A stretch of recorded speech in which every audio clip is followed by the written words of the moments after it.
आज भारताच्या स्वातंत्र्य दिनाच्या निमित्तानं या ठिकाणी ध्वजारोहण समारंभात जमलेल्या सर्व स्वातंत्र्य सैनिक, लोकप्रतिनिधी, पदाधिकारी, अधिकारी, कर्मचारी, विद्यार्थी,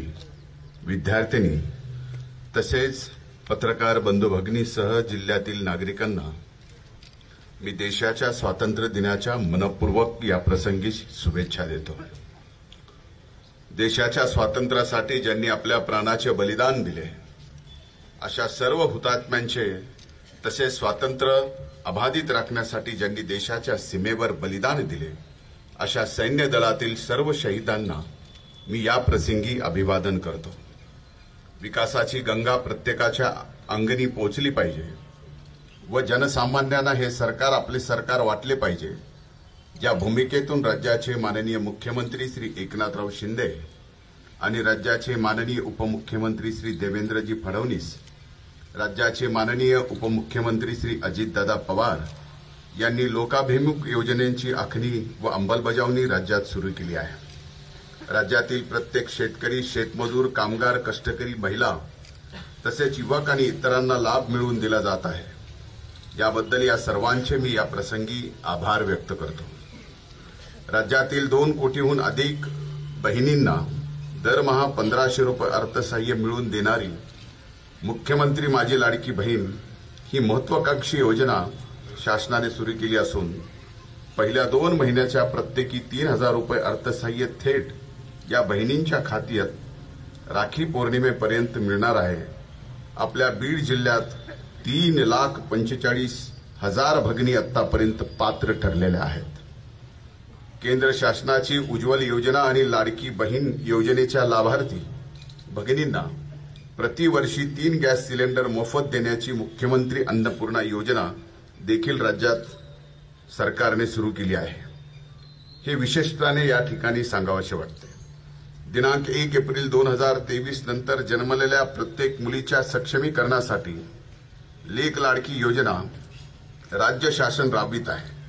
या अंतर्गत आपल्या जिल्ह्यातील 773 लाभार्थ्यांना 43,45,000 इतका लाभ शासनाने दिला आहे। गेल्या वर्षी खरीप हंगामापासून 1 रुपयात पीक विमा योजना सुरू करण्यात आली। बीड जिल्ह्यात 2023-24च्या खरीप व रब्बी हंगामात मिळून 424 लाख रुपये पीक विमा मंजूर करण्यात आला। यापैकी आतापर्यंत सुमारे 379 कोटी रुपयाचे वितरण शेतकऱ्यांना करण्यात आले असून उर्वरित 21 कोटी रुपये वितरित करणे सुरू आहे। याशिवाय विमा कंपनीने कोणतेही कारण न देता नाकारलेल्या विमा प्रस्ताव मंजूर करून त्याही शेतकऱ्यांना येत्या काही दिवसात पीक विमा मिळणार आहे। चालू हंगामात खरीप पिकासाठी 17,14,000 विमा अर्ज सादर करून लाखो शेतकऱ्यांनी यावर्षी 1 रुपयात पीक विमा योजनेचा सहभाग घेतला आहे। वेळोवेळी होणारी अतिवृष्टी, वादळ वारा, दुष्काळ या नैसर्गिक आपत्तीच्या भरपाईपोटी गेल्या 2 वर्षात 7,21,607 शेतकऱ्यांना 593 कोटीहून अधिक रकमेची भरपाई थेट त्यांच्या खात्यात वर्ग करण्यात आली आहे।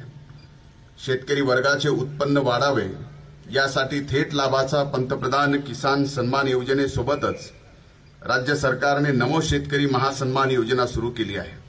या योजनेच्या अंतर्गत चालू आर्थिक वर्षात जिल्ह्यातील 3,89,000 शेतकऱ्यांना 108 कोटी 14 लाख रुपयाचा शासनाचा लाभ या ठिकाणी मिळालेला आहे।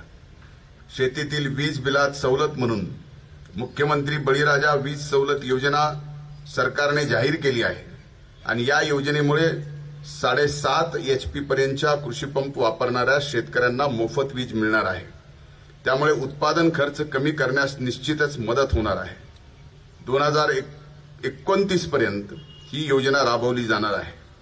यंदा चांगल्या पावसाच्या पार्श्वभूमीवर शेतकऱ्यांना उत्पादन वाढीची संधी आहे। याच भूमिकेतून जिल्ह्यात या खरीप हंगामात 3 पट अधिक खताची उपलब्धता करून देण्यात आली।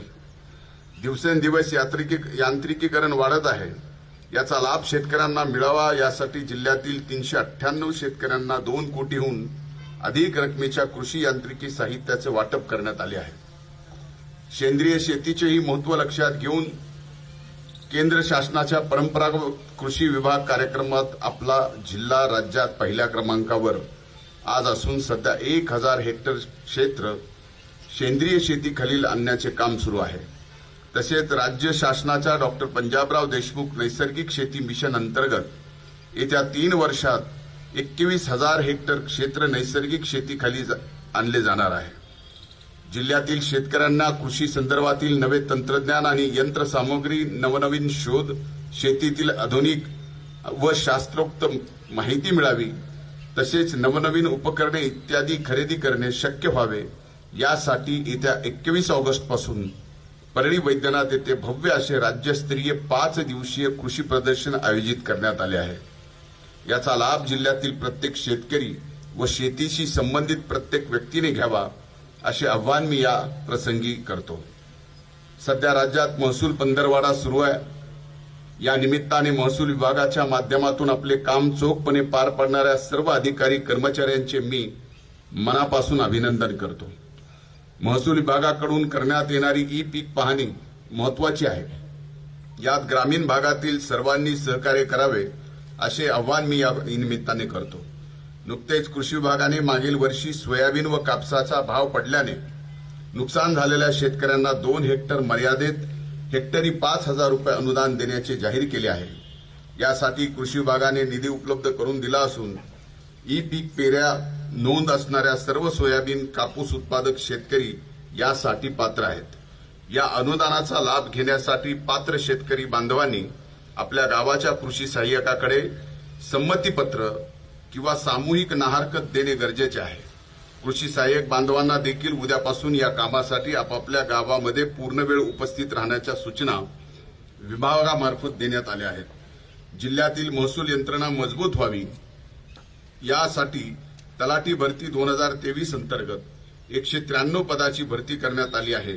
यातील 140 जणांना आतापर्यंत नियुक्ती देण्यात आली आहे।